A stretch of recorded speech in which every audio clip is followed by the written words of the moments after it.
Hey there, guys. Been a little bit since I've posted anything, but we've got a fun one today. This is Straight to Ale's Unobtainium. So this is their old ale aged in bourbon barrels.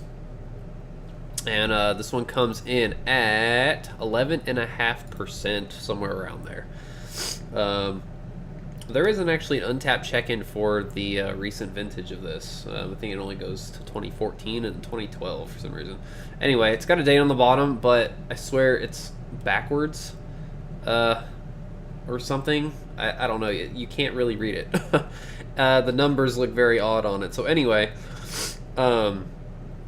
Straight to Ale is out of Huntsville, Alabama, and this is courtesy of Jake, so thank you very much. I've had this, I think, once before, and I thought it was delicious, but it's been a while, so let's check it out.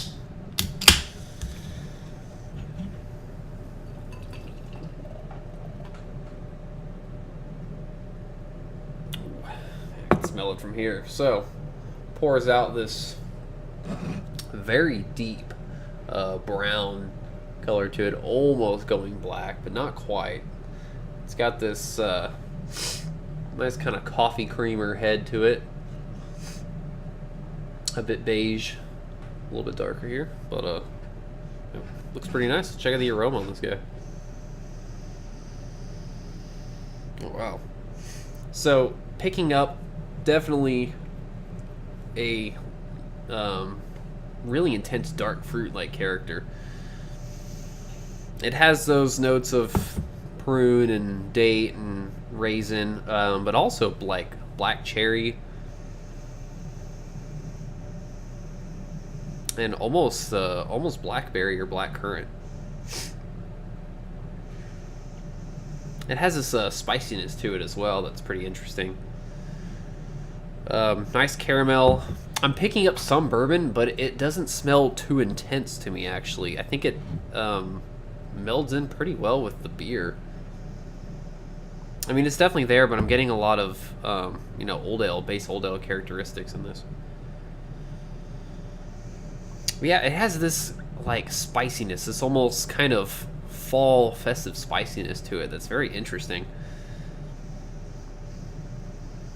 It's really hard to pinpoint. It almost makes me think of, God, what is that? Kind of like a, oh God, what is the fruitcake type thing? It just has this dessert bread, kind of character going to it. It smells fantastic. So let's check it out. Cheers.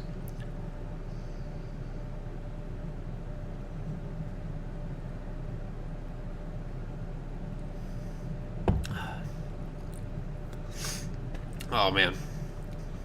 Oh, that is excellent. Incredibly smooth. Everything that was on the aroma.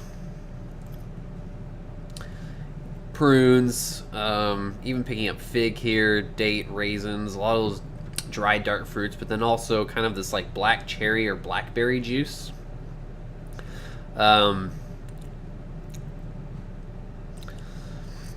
Caramel. See if I can pick up any more barrel character.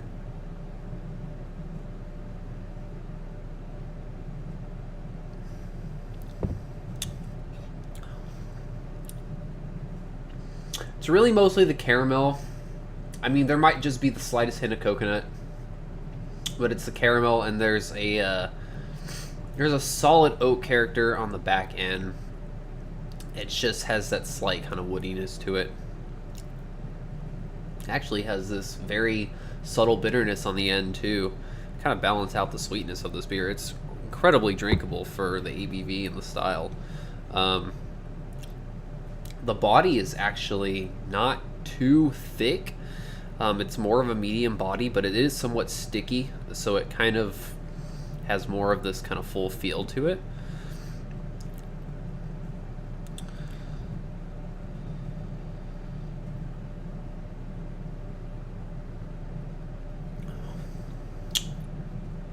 Definitely a sipper, though. It is pretty sweet up front, and then kind of dries out on the finish. Still a sipper, for sure. I wouldn't really say it's boozy, but definitely a nice warming sensation. But I'm not getting any kind of boozy alcohol coming back through my nostrils as I drink this. It's just this nice kind of warming sensation down my chest, so which is fantastic for this style of beer. So, yeah, I think this vintage is killer. You know, I liked the beer before, and I think this is drinking fantastic.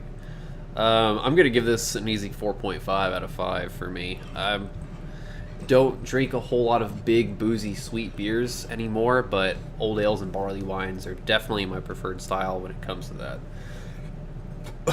So, I don't think this thing is still around anymore, but if you're into old ales, barley wines, anything like that, check these guys out. I did review for Velvet Evil as well with my buddy Jordan. They also have one called Illudium. So they do these big, boozy, kind of old ale, barley wine style beers. Sometimes with flavoring, sometimes in barrels, and I think they nail it. You know, I think it's nice and drinkable for the style. I mean, it's still going to be a sipper, but, you know, it's not too cloying or anything like that. And definitely something I can drink a nice 12 ounces of. They used to have these, and I think they were 500 milliliter tall bottles, or they were 22 ounce bottles. I can't remember. Jake will probably comment on that. But I love seeing the 12 ounce cans. Definitely a lot easier to drink 12 ounces of this in one sitting. You can still share it and get a nice little pour of it, as opposed to really just having to bring the bottle to a bottle share or something like that. So anyway, thanks again, Jake. Awesome stuff. Straight to ale. Doing some nice things out of Alabama. Check him out if you haven't. And that's pretty much it. So as always, cheers, and I will catch you guys later.